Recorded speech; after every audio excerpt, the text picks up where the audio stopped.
الحمد لله رب العالمين والصلاة والسلام على رسول الكريم وعلى آله وأصحابه ومن استنى بسنة يوم الدين.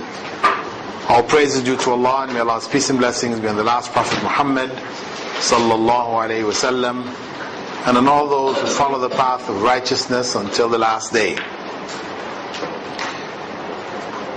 The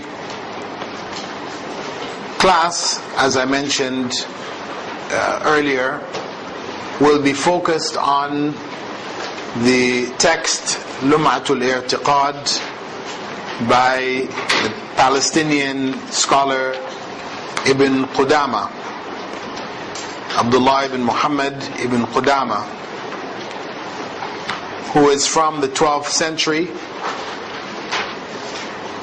and who was a leading scholar of the Hanbali school of thought.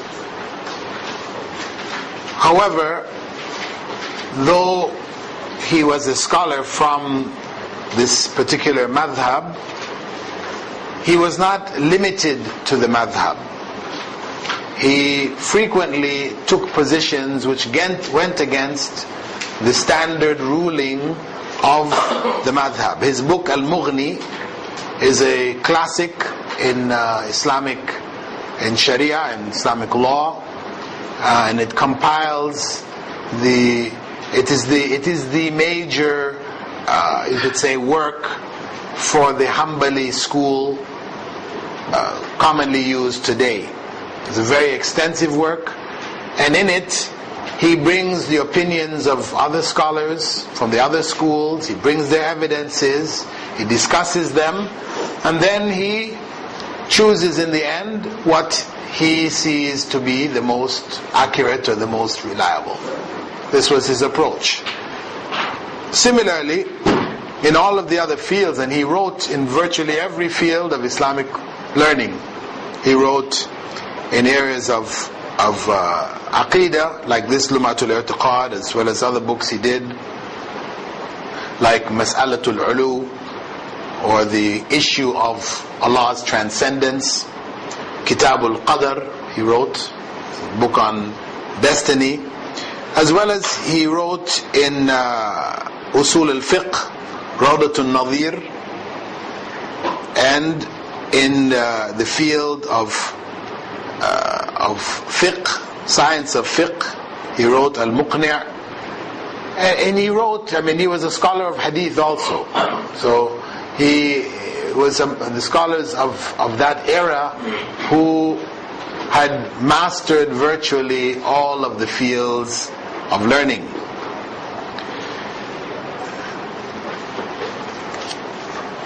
This work, Lum'atul I'tiqad, which means the radiance of faith,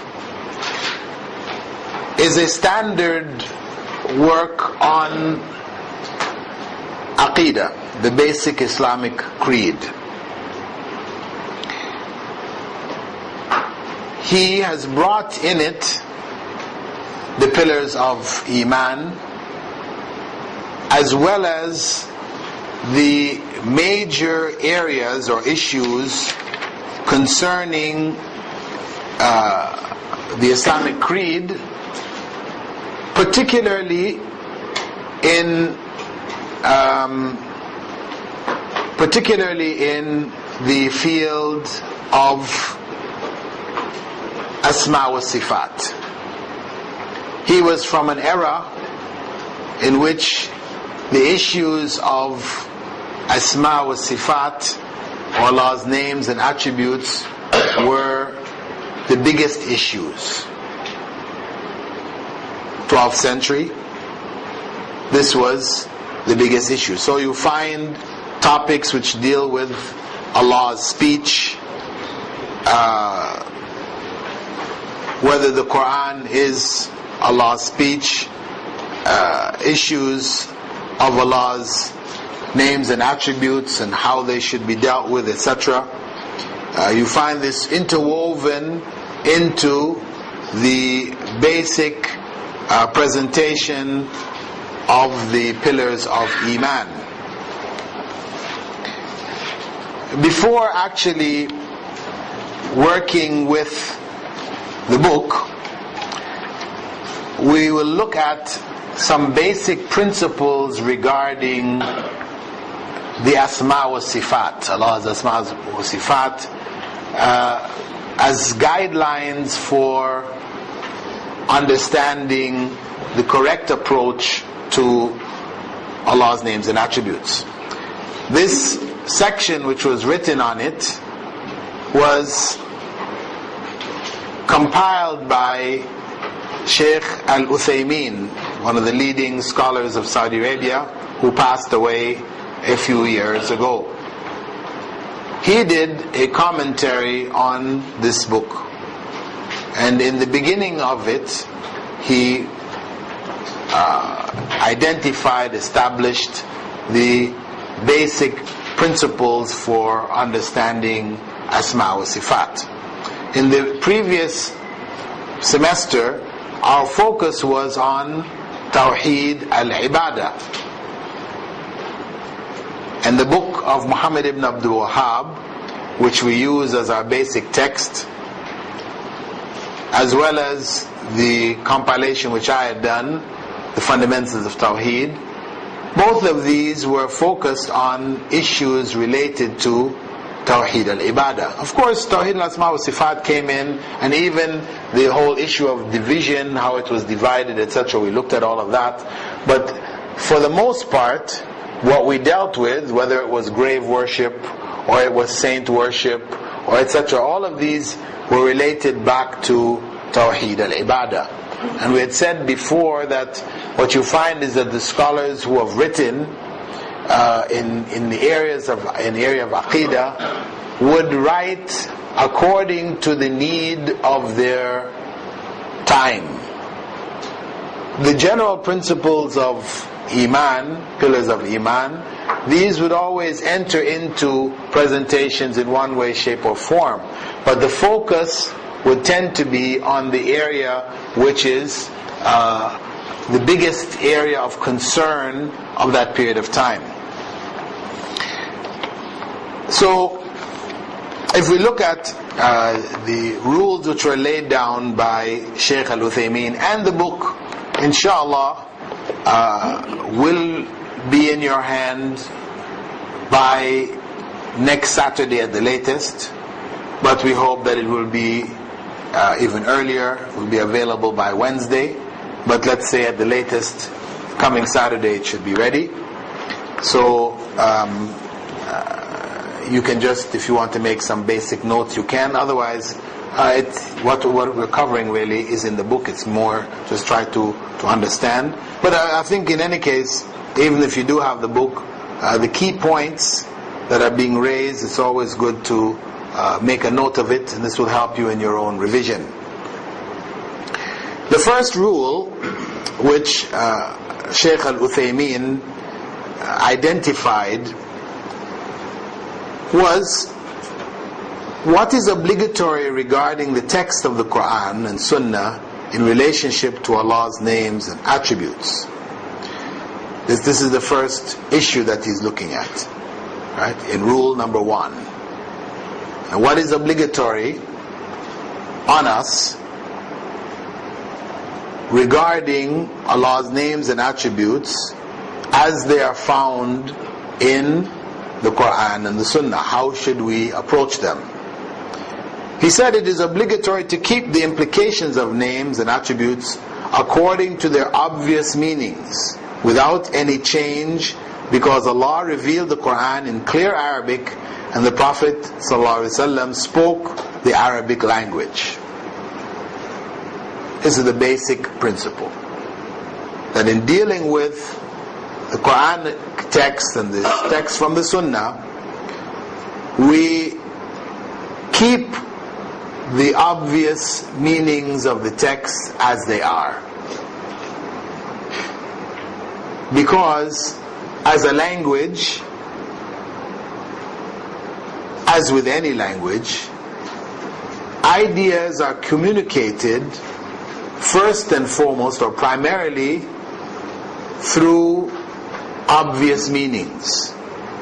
Though in most languages There are metaphorical usages, symbolic terms and phrases, etc.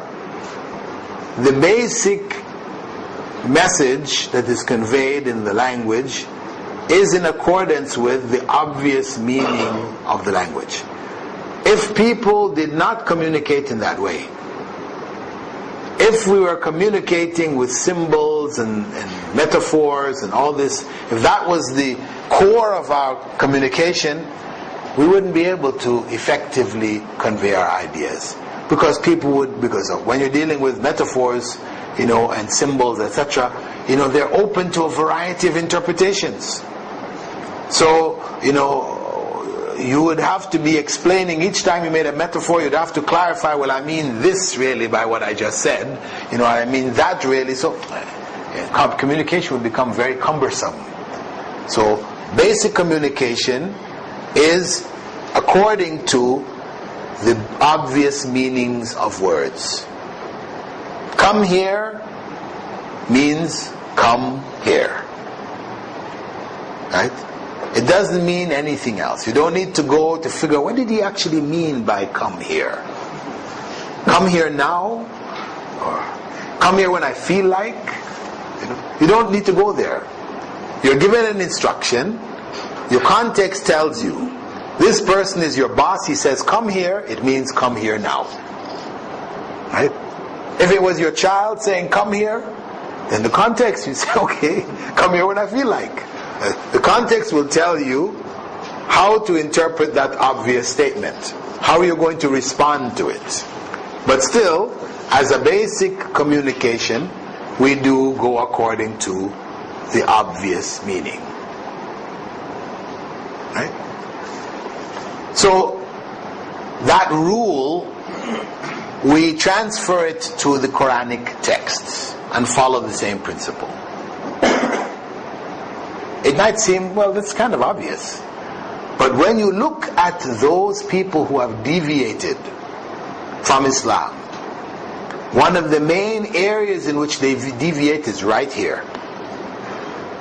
They turn the obvious texts into symbols and metaphors, which only they understand. So for you to be able to understand the religion, the text, you must go through the leader of the cult or the sect or the deviation. He will interpret for you. You are not capable of interpreting. You cannot understand it. He will give you some reason, either because he learned the secrets from some special, chain of secret pass-arounds, or he has a special connection with God. Our hearts go boop boop boop boop, his goes Allahu Akbar, Allahu Akbar. He's got some special thing which makes him now capable of understanding what you cannot understand, so he has to interpret it for you. Whatever, they have a variety of different claims that they will raise to explain why it is you must depend on them to understand the text. So this is why we say our basic position with regards to Quranic text of the Sunnah is we take it according to the obvious Arabic meaning. As the Prophet Muhammad ﷺ had said, تَرَكْتُكُمْ عَلَى مَحَجَّةٍ بَيْضَاءٍ, I've left you on a clear white plain. لَيْلُهَا كَنَهَارِهَا, whose night is like its day. No difference between day and night. لَا يَزِيغُ عَنْهَا إِلَّا هَالِكٌ, whoever deviates from it is destroyed. Whoever deviates from it is destroyed. It's plain, clear. No, Trinitarian mental gymnastics necessary. No, the message is clear. Right? So we go to the basic text which Shaykh Al-Uthaymeen brings, as he mentions here that, quoting from the Quran, قُلْ إِنَّمَا حَرَّمَ رَبِّي الْفَوَاحِشَ مَا ظَهَرَ مِنْهَا وَمَا بَطَنَ والإثم والبغي بغير الحق وأن تشركوا بالله ما لم ينزل به سلطانا وأن تقولوا على الله ما لا تعلمون.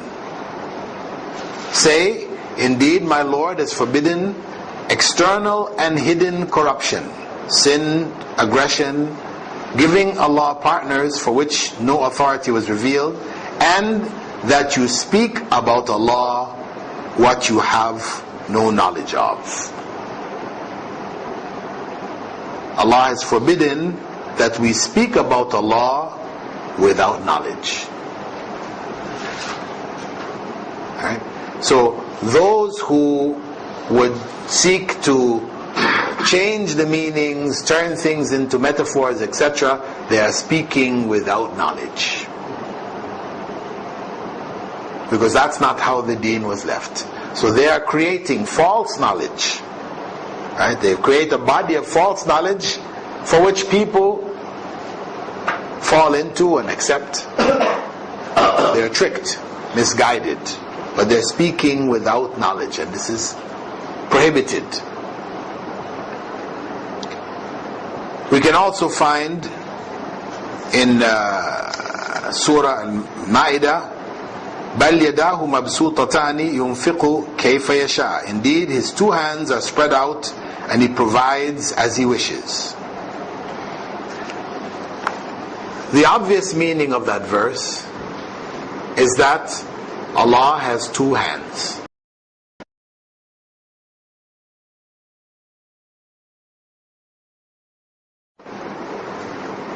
That's the obvious meaning. Right? Therefore, as Muslims, in dealing with such texts, we say Allah has two hands. They may not be like our hands, that's the other principles that we go on in terms of how it is, but we don't deny what the texts state. Now, people might say, well, what is meant by that is power. Hand means power. You know, I have a hand on this. You know, give me your hand. You know, give me a hand here. You know, hand is used in a metaphorical way to imply help, support. You know, a variety of other expressions can be found using the hand, because the hand is what we usually use to do things. So that potential meaning is there too. However, we only shift from the obvious meaning where there is a clear necessity, where something requires us to do so. Well, somebody will say, well, to say that Allah has two hands is to make him like a man. And that's why we need to say that he doesn't have two hands. That's my necessity. But if we take that path, then virtually all of the various descriptions which Allah gives of Himself, we can also say, but we love, we dislike, we forgive, we are merciful, everything. Virtually all of the various descriptions that Allah describes Himself in, we can say the same thing about ourselves and say the same thing in the end and say, okay, no, we cannot describe Allah in anything. We have to deny every attribute. And you have some groups, some philosophical sects that actually went there. They denied all of the attributes. The Mu'tazilites, this is what they were known for. They denied all attributes. Nothing was attributable to Allah. So in the end, when they said Allah wasn't this, He wasn't that, He wasn't this, He wasn't that, you keep going and going until the end, what are you left with in the end? A non-existence. Because they say you can't even say Allah is existing, because we exist. So if it's not existing, then what are you saying? It doesn't exist. That's where you end up. Right? And that's where they ended up. They say, well, no, we can't say he's not existing, nor can we say his existence. He's neither not existing, nor is he existing. This is confusion. This is confusion. Because either you exist, or you don't exist. You know. So to say he's neither non-existent, nor is he existent, that is like God is 3 in 1. Yeah. We've ended up in the same area. Because either 1 and 1 and 1 is 3, or it's not. And they say, no, it's not. It's 1. You know. So the first basic rule is that we take the texts according to their obvious meaning.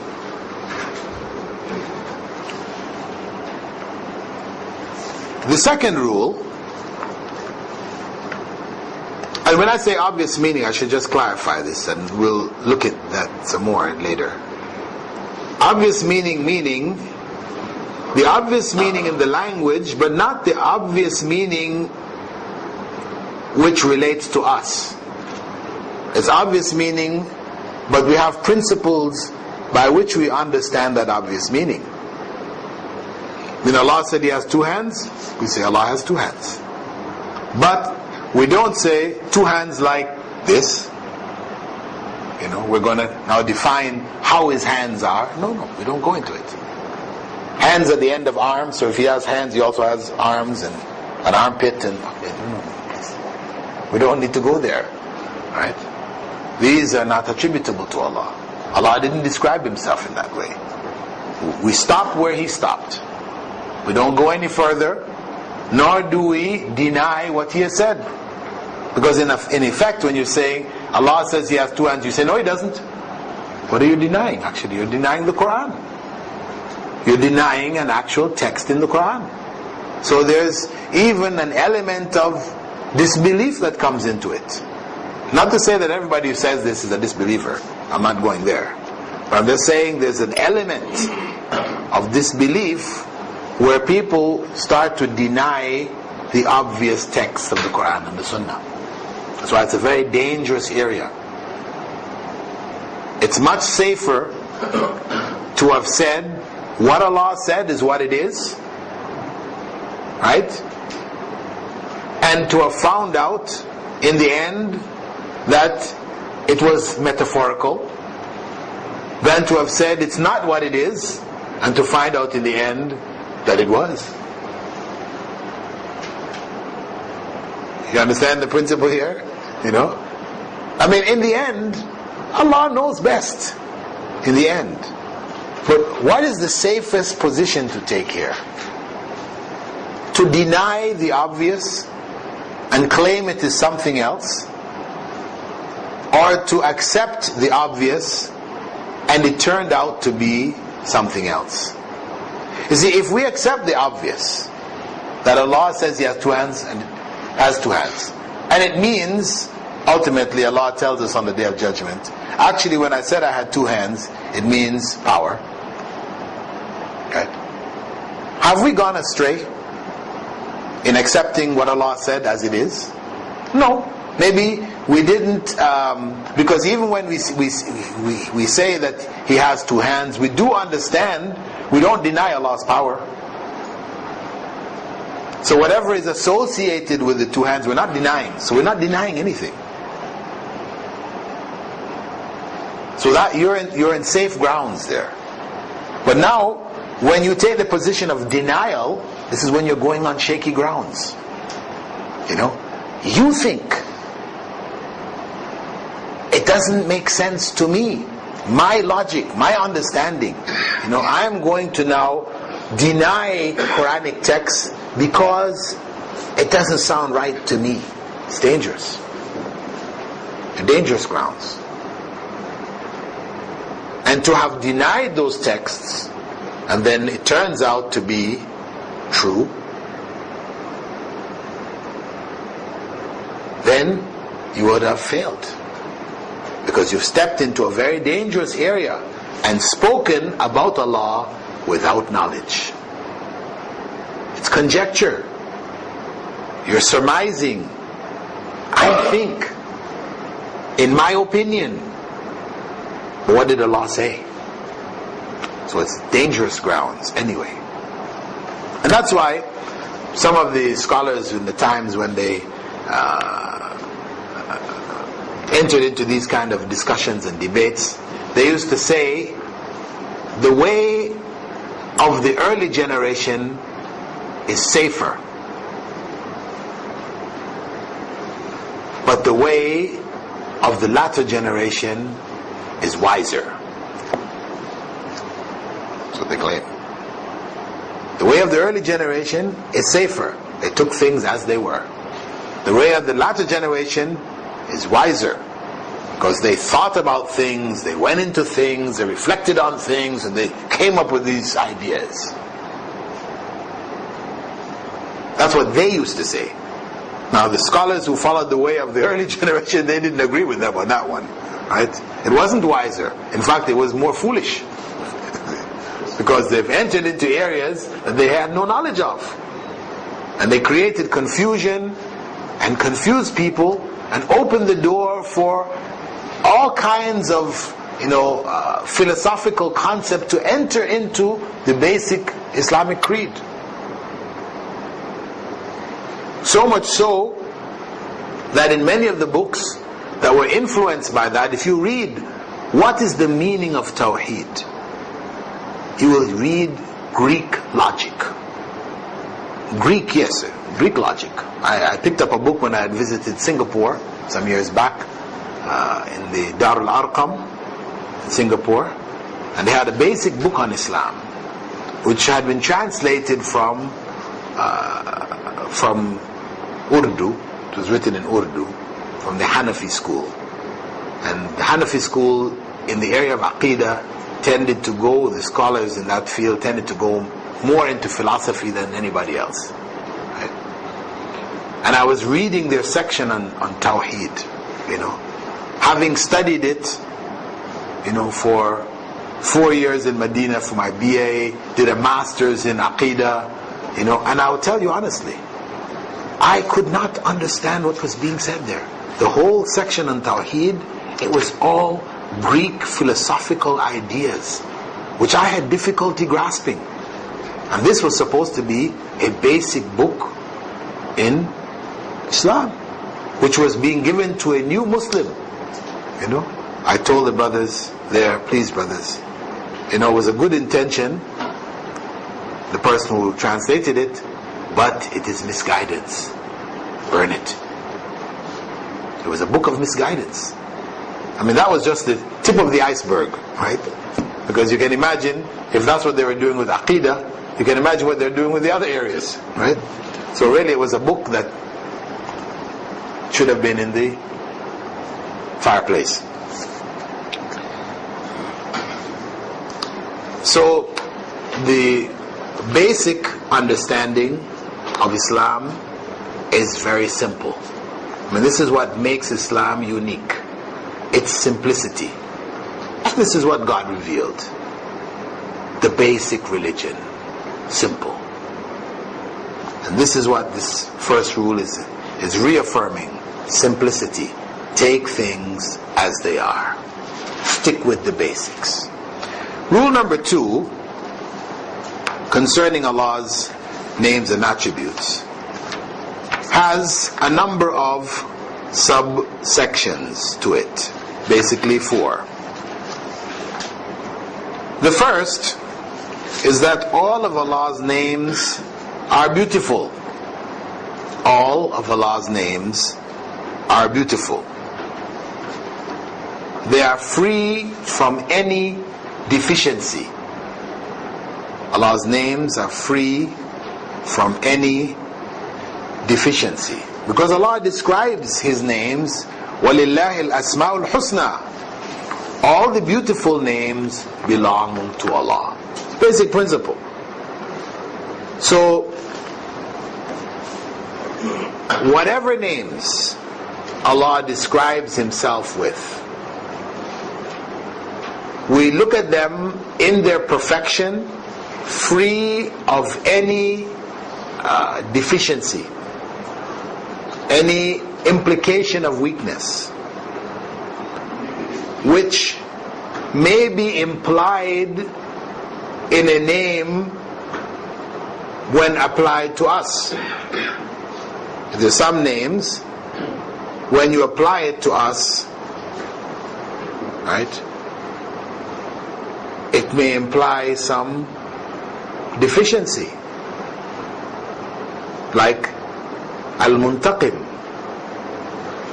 the one who takes revenge. Revenge, the idea of taking revenge is, we say, is not a good thing. I mean, there are times and places where we say, yes, this person had the right to take revenge. But the better level is not to take revenge.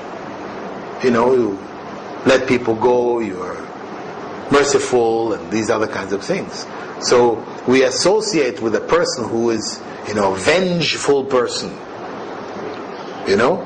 as a negative quality. So now when you apply that name, Al-Muntaqim, to Allah subhanahu wa ta'ala,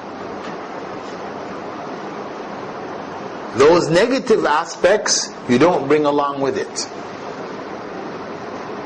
It is only the perfect element of it.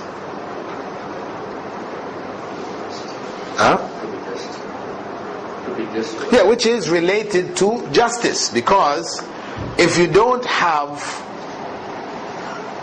revenge or punishment for wrong that is done, then how do you establish justice? Justice everybody respects. The society defends it. The right to justice is a right to revenge. But we have just put a negative connotation on revenge, so when you say the right to revenge, it doesn't sound so nice. But reality is, when we look at that name with regards to Allah subhanahu wa ta'ala, we don't, like any of the other names, where there are elements with regards to human beings of negativity, we don't apply those when we think of Allah subhanahu wa ta'ala.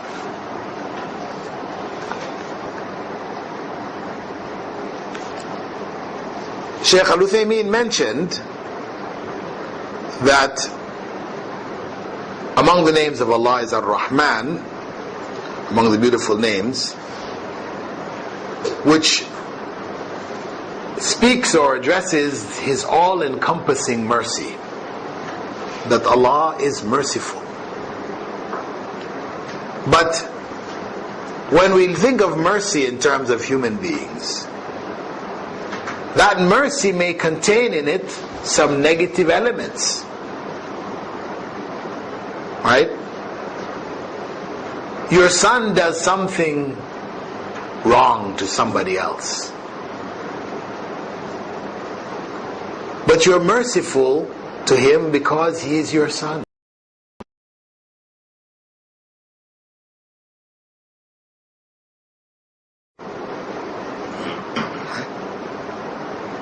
Whereas Allah said in the Quran that you should be just, even if it is to your close relatives. You must maintain justice. So, where mercy produces injustice, then that mercy is not good. And with human beings, it happens. So, when we consider Allah as being the all-merciful, His mercy encompassing all of His creatures, all of creation, it is tempered by His justice. It doesn't go over the bounds. It stays within the bounds of justice. Say the God of love. Yes, same idea, that God, the God of love, that Christians hold of, God being love. God is love. And that's why everything is forgiven. But that love that they are speaking of goes beyond the bounds and rejects justice. And that's why it becomes something evil. On the basis that God's names are all beautiful, some names like Ad-Dahr, which means time, is not applicable to Allah. Though some people have considered the name to be one of His names, there's a hadith in which the Prophet ﷺ had said, لا تسبوا الدهر فإن الله هو الدهر. Do not curse time, for indeed Allah is time. There's a hadith which is found in Sahih Muslim, so it is not an issue of false, inauthentic, fabricated, etc. This is an authentic hadith.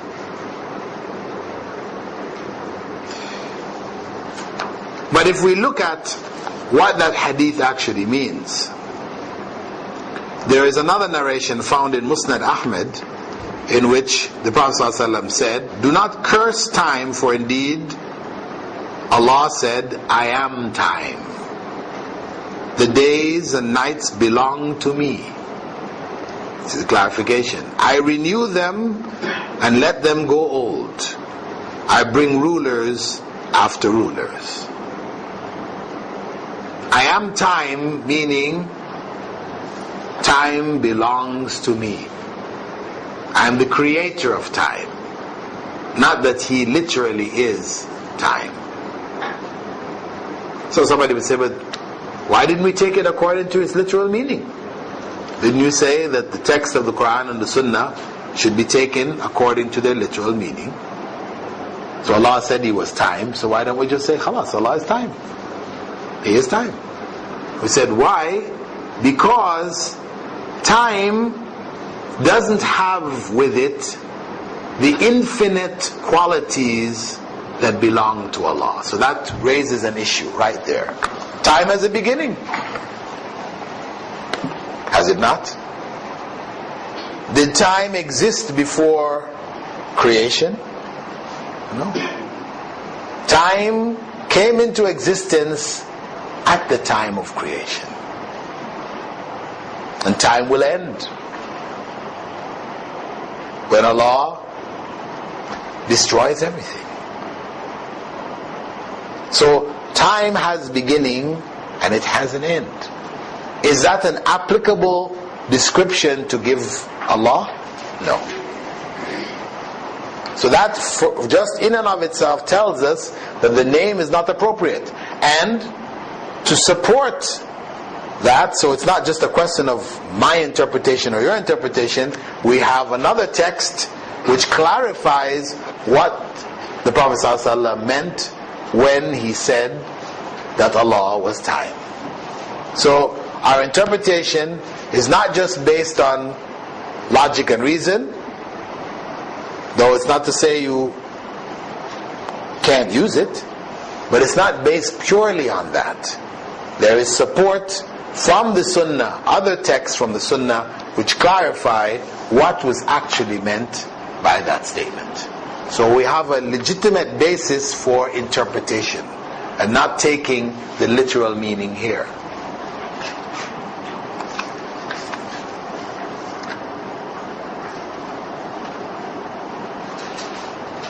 The second subcategory under rule number 2 is Allah's beautiful names are not limited to any specific number.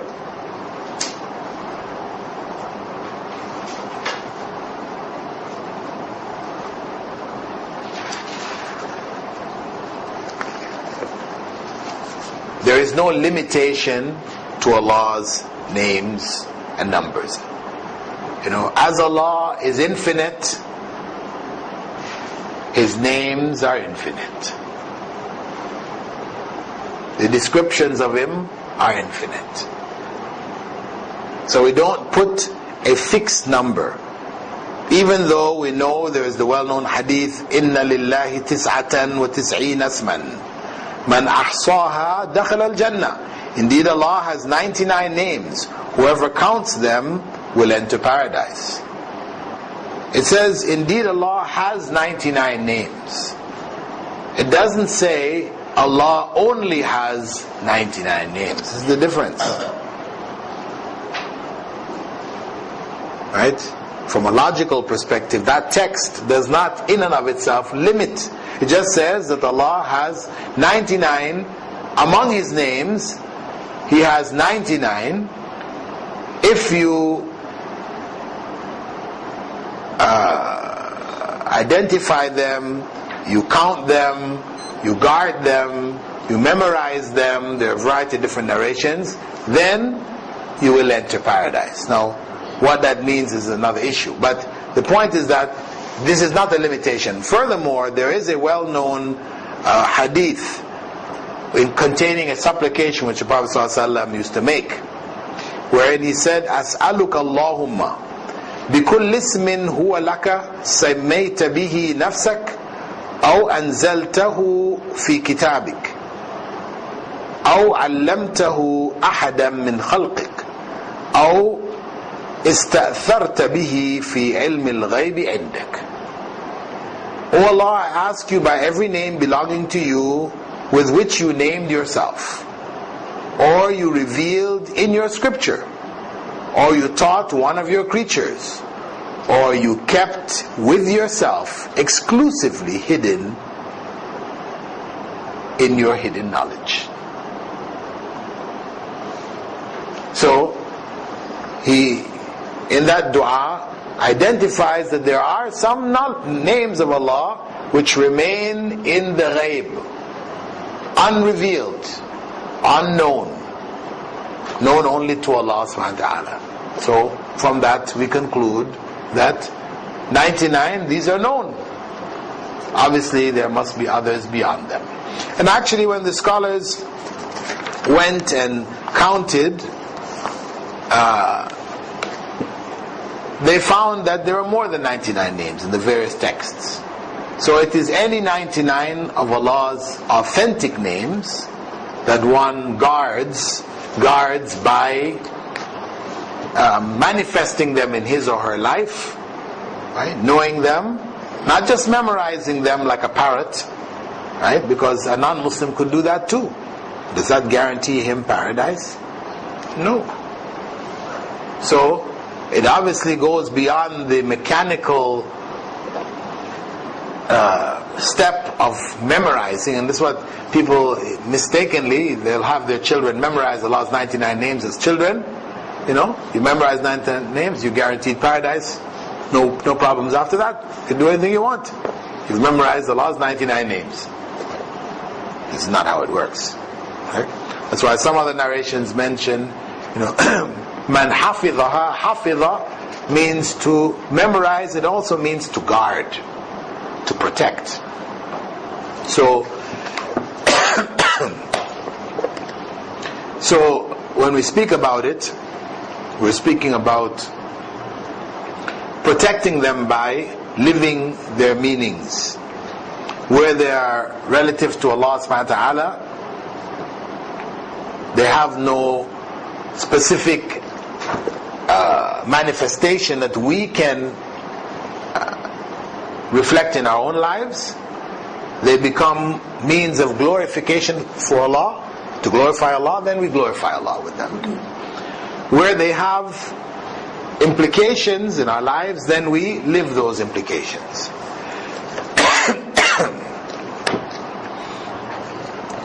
Shaykh Al-Uthaymeen had also given an example to clarify that phrase, indeed Allah has 99 names. He said, somebody says, indeed I have 100 dirhams which I've prepared for charity. It doesn't contradict the fact that I have more dirhams prepared for something else. Right? I think that's fairly obvious. The third subcategory is that Allah's names are not to be decided upon by reason but by revelation. Allah's names are not to be decided upon by reason but by revelation.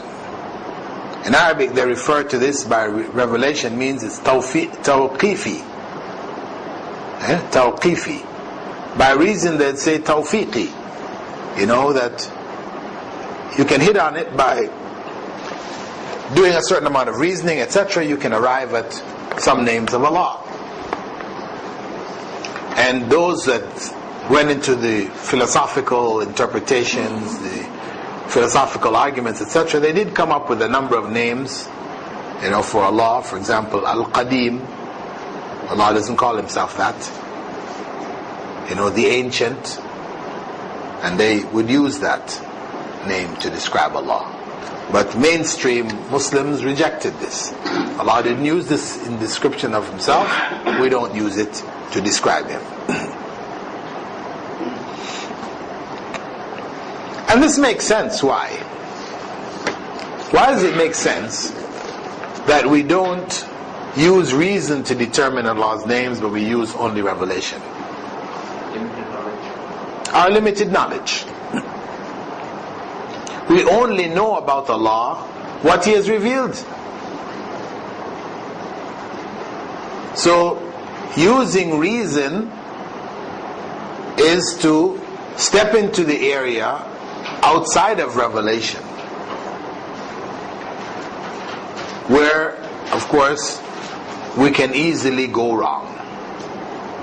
Because we don't know Allah, we don't know of Allah except ultimately what He has revealed of Himself. And His mode of revelation is through revelation. That's why we say, stick with the revelation, don't get into reason. We don't say that we don't use reason with the revelation, but we use reason after revelation. We don't use reason first, and on the basis of that we deny revelation. But we take revelation and use reason to work with it. As we did, for example, with Ad-Dahr. That was revelation. It wasn't Quran, but it was Sunnah. And we know that from the authentic Sunnah is a form of revelation also. Right? If you've taken that, I think, in your Usul al-Hadith, what is from the Sunnah is a form of revelation. We have, for us, revelation in two forms. The direct word of Allah, the Quran, and the indirect word of Allah, the inspiration of Allah, which is the Sunnah. So that text from the Sunnah said, Allah is Dahr. We use reason to say that this name is not applicable to Allah because it is a finite name. It's a name with a finite element to it, which cannot be removed. So it is not appropriate. And we support our reason with revelation, where Prophet ﷺ quoted other statements which imply that Allah controls time.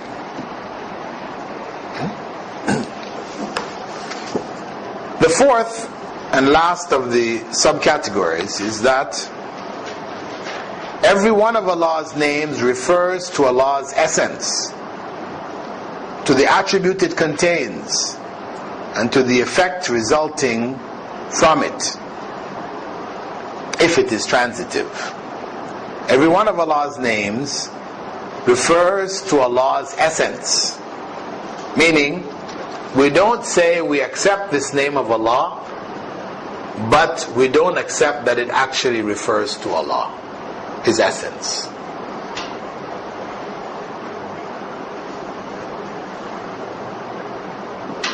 Why would he even mention this?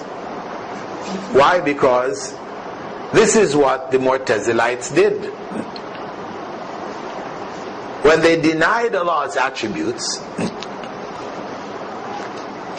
the attributes are implied by names. They couldn't dare deny Allah's names because these are mentioned in the Quran. So what they said is, we don't deny the names, but we deny what they imply. We deny the attribute. So these are just like titles, honorific. But what it actually means is not applicable to Allah, because that will make him like a human being, whatever their arguments were. So this principle is to deal with that deviation. That a name, every name has an attribute behind it. So when we say we believe in the names, or we accept the name, we also accept the attribute that comes along with it.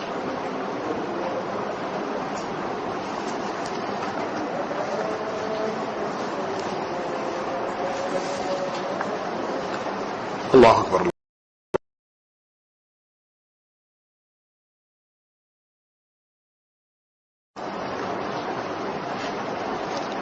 As we said, the second rule regarding Allah's names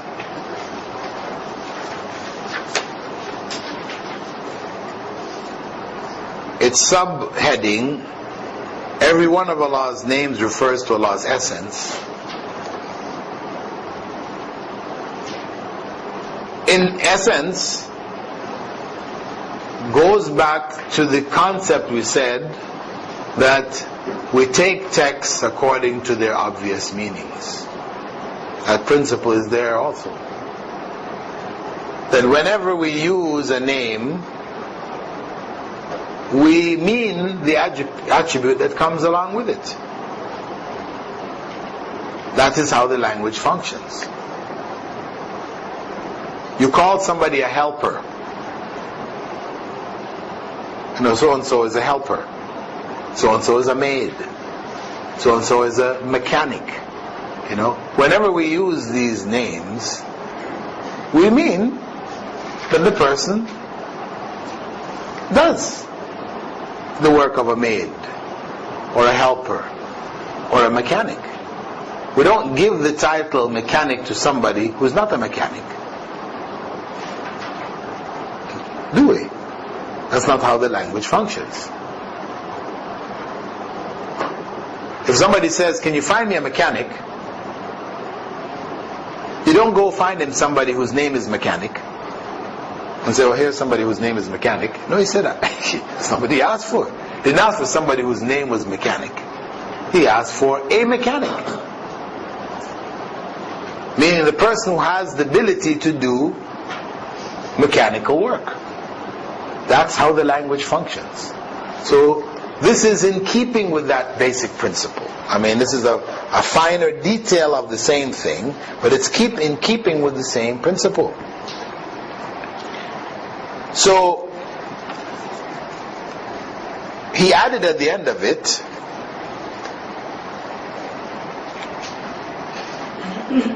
that every one of Allah's names refers to Allah's essence, to the attribute it contains, and to the effect resulting from it if it is transitive.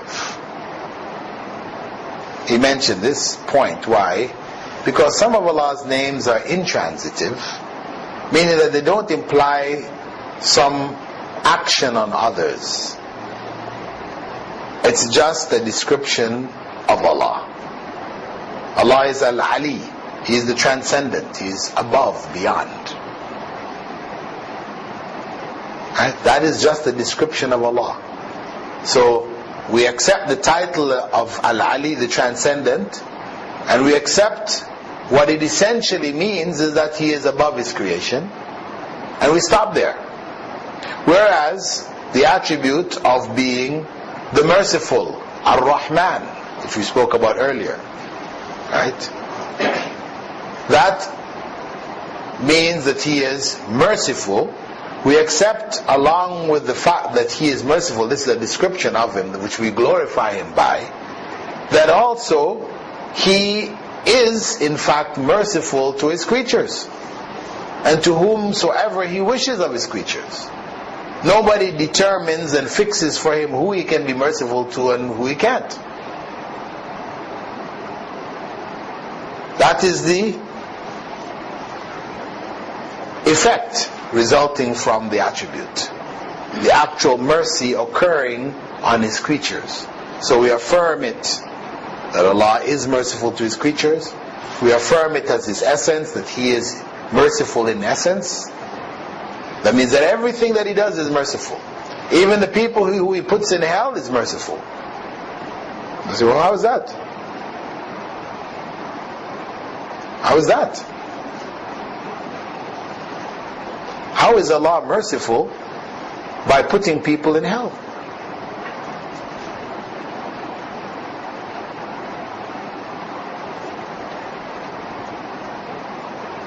Think about that one. Okay? That is a point for reflection. Next class, take that as assignment number 1.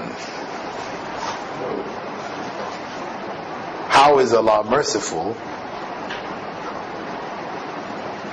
by putting people in hell? Because this is a question. You say your God is merciful, but He puts people in hell. Where is the mercy there? This is a common question which is raised to challenge the faith of those who have faith. So reflect on that one. Write, take it as your first minor assignment of the first half of the semester. Okay?